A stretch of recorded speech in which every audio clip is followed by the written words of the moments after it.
Coming up on today's show. Say for our clients, it is not uncommon that they'll say they have, they could have like 20,000 emails in their inbox. If you read an email, or even if you don't act on it, you say, oh, I know what they want. Oh, check that off. I mean, I'm in the loop. Or if you're on your email, and let's say email is your most important work, like you've got things you really need to send out or get back to, a really important thing to do is set up like rules or filters. Getting your most important work done, part 2, today on Keeping You Organized.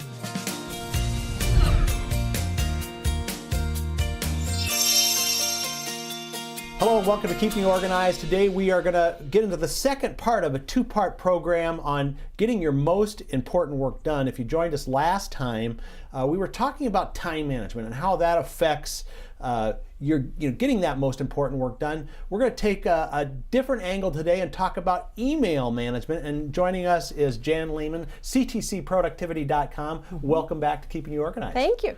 Well, okay, so we're on the overall topic of getting the most important thing done, or the most important things, because we really talked about your top 3 things. And in our last episode, we talked about kind of identifying your most productive time zone. Maybe it's 8 to 10 in the morning, and really focusing on that, dealing out from a time perspective. But one thing that really, I think if you talk to just about everyone, is everyone's inundated by email, right? And can email derail you in your productivity? Huge. No, yeah. Right. Yeah. So we want to talk a little bit about that, because email management is something everybody has to deal with unless you just don't have email, which there aren't too many people that have that. So let's start at a very basic, maybe even do you have any stats, or do you know what people, how many average emails someone gets a day? I know I get hundreds, but. I don't know, like an average. I would say for our clients, it is not uncommon that they'll say they have, they could have like 20,000 emails in their inbox, which isn't necessarily what they receive. But again, you and I are like, oh my gosh, the overwhelm you would feel. They let it accumulate. And we can talk about why that's not a great strategy. Right. But typically, I would say our clients will say anywhere from 50 to 300 emails a day, which that could be a problem with the company and the over communication, because email's so easy, right? So there's other issues outside of just the person. So how do we start? Let's just say, and let's talk about how email does keep you from getting your most important things done. Sure. How does that happen? Yeah, so there's a couple areas. So one, we talked about in the last section the importance of having your focus time. And we'll often have clients say, Jan, I did it. I blocked the calendar. I told nobody to schedule appointments or knock on my door, and I sat down to do my work, but I kept hearing the ping. Right, the ping of the email, or there's even something called phantom texting right now, where people think they hear the ping of their text and they don't. Oh boy. So, but what's happening is there's 2 reasons that we can't avoid the ping. Do you have any idea what those 2 reasons would be? I don't know. It probably has something to do with Pavlov's dog and his experiment of ringing the bell, but I don't know. No, that's funny. Maybe. So 2 typical reasons. One is we are unbelievably social animals. So we want to know what's going on. It's the reason Facebook is a $1 billion business, right? People want to know what's going on. The second part of it is whenever we cheat and do something we're not supposed to do. So let's say you've closed your door, you need to be doing your strategic plan, and you hear the ping. So you're like, oh, I'm going to go cheat. Your body literally releases dopamine. Oh. So you get a mini high. Okay. So it makes perfect sense why email is addictive, because we get many highs every time we cheat. Right. So there's a good reason that you have to, turn off the notifications, get out of your office, turn off your phone. And people sometimes think, I cannot do that. Yeah. But it takes an extreme amount of discipline to ignore the ping. Yeah, I'm wondering too if that has something about getting a quick win. Yes. If you read an email, or even if you don't act on it, you say, oh, I know what they want. Oh, check that off. I mean, I'm in the loop. People don't like closed loop, or they don't like open loops. They don't like being in the know like you're talking about. So that may have something to do with it too. So how do we, and I'm sure the obvious answer is turn your email off, right? But what kind of techniques do we use for trying to manage that interruption? Because that's really what it is, an interruption. Yeah. So one for sure is definitely turn off the pings. There's no question. And then I would say if you're on your email, and let's say email is your most important work, like you've got things you really need to send out or get back to, a really important thing to do is set up like rules or filters within your email that actually what happens is that the email's like sort of headed towards your inbox, and it's going to jump your inbox and go directly to a folder. Because 20% of the mail we get is what you call gray mail. So it's not really spam, so we really do want it, but it's distracting. So it could be social media updates, it could be blog articles, and so what can happen is if you're trying to do your most important work and it's in your inbox and you have all these other things distracting you, again, very difficult.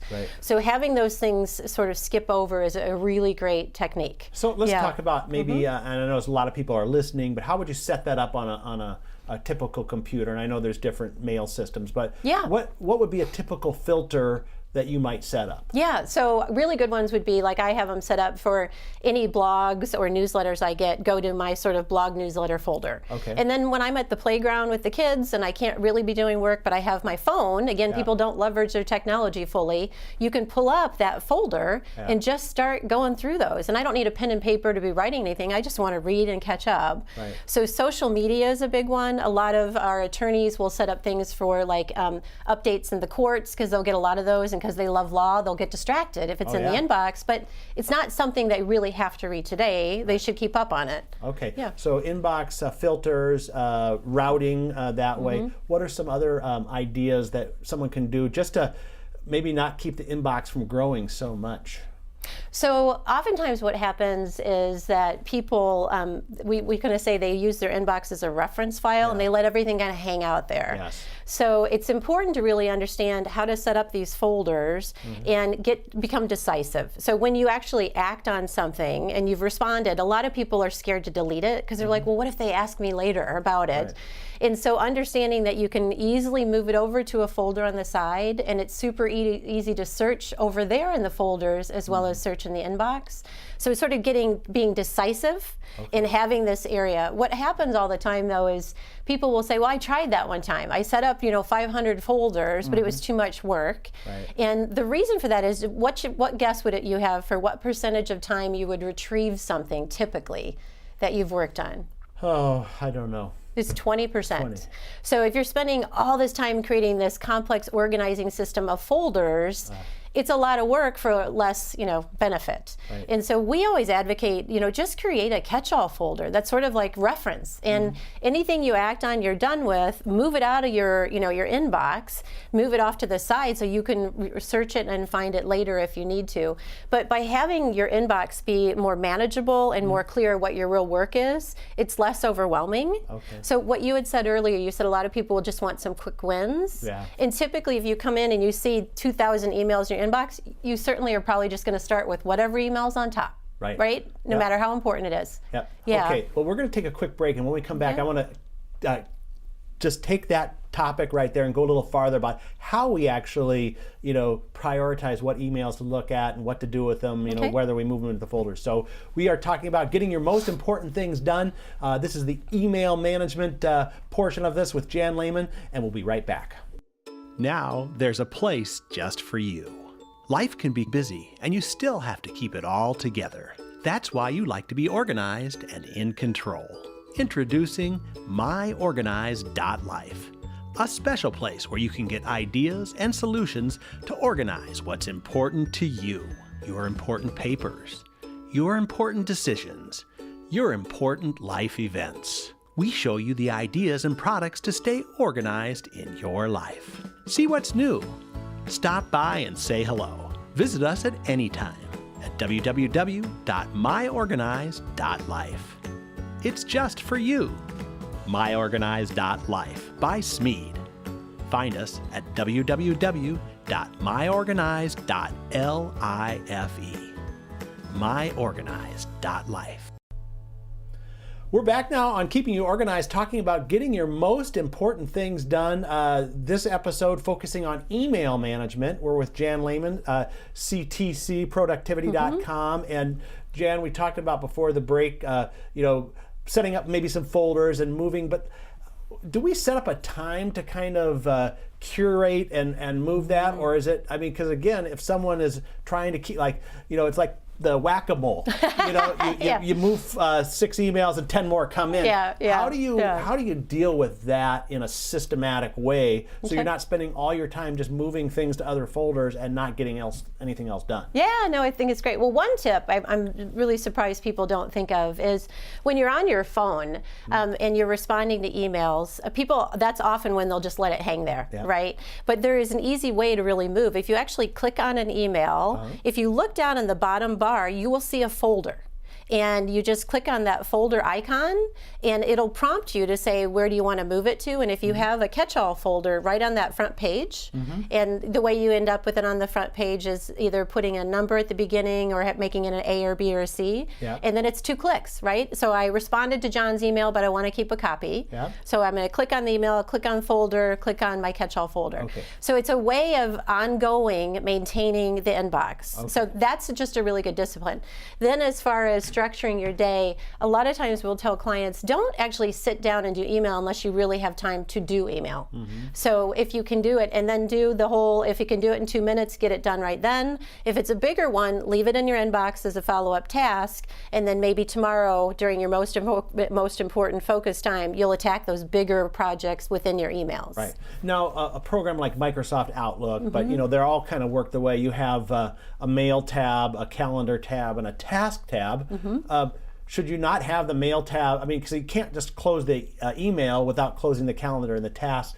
How should someone have that? Or should they just close that and only open it every so often? Or how do you do it? How do you, when you have Outlook or whatever utility you have, what do you have open all the time on your desktop or on your phone? I have my calendar behind and my email in front, but I toggle back and forth if need be. A lot of people don't like the task manager within Outlook, so that's not really one that a lot of people love. So a lot of people will have a separate task manager, and there's fabulous apps out there that are great. Like Todoist is a wonderful app, and these days you can actually email. You can actually email to your to-do list app. And so if it's a really important thing and you want to manage your to-dos within a separate app, you'd send it there. So they can be really well integrated. So as long as we're on the subject of apps, because email is technology, it's digital, what other apps do you like to recommend that clients use for different productivity kinds of things? Sure. So one of the things we're noticing in a lot of businesses is the companies have actually outgrown their email. So when you get to the point where if we make somebody highly productive, highly efficient at managing, and they still have too many emails, something else needs to change. So often it's time for companies to really start looking at a different type of communication tool. And so you'll start to hear a technology called Slack that's being introduced. I'm not an expert at it, but it's a different way of communicating.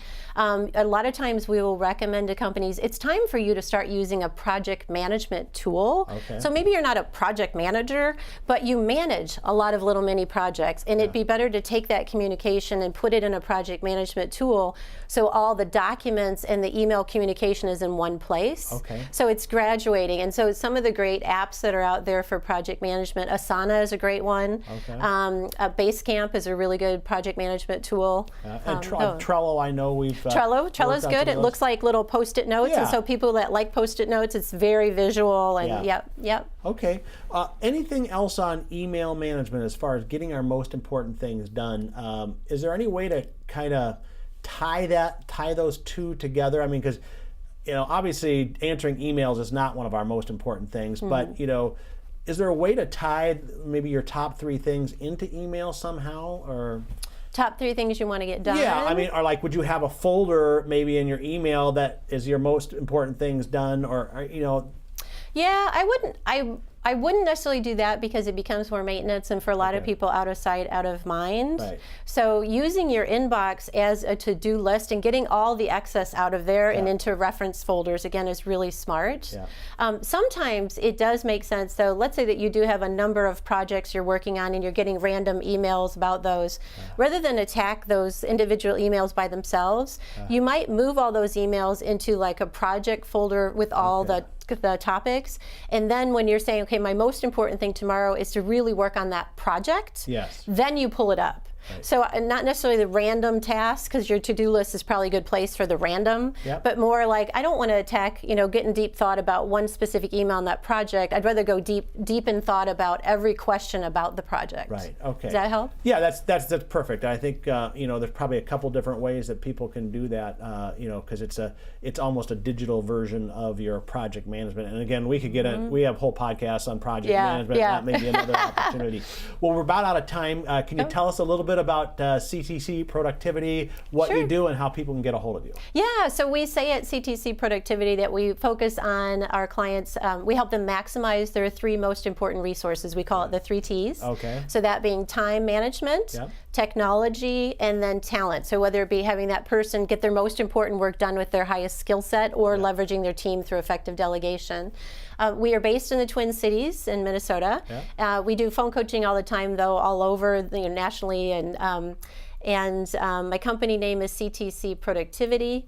The phone number is 651-243-0089, and the website is ctcproductivity.com. Great. You said that pretty well, too, so I'm impressed. Okay, well, Jen, we're going to have you back, I'm sure, on another episode, because there's a lot more. I think we spawned a couple different ideas of more important podcasts that need to be done, so which is good. We like to stay in business with this podcast. So. Well, folks, I think you've kind of got a good taste of email management on this episode and our previous episode on time management, and just encouraging you to go out, set up your focus time and get your most important things done, but make sure one of those is coming back for our next episode of Keeping You Organized.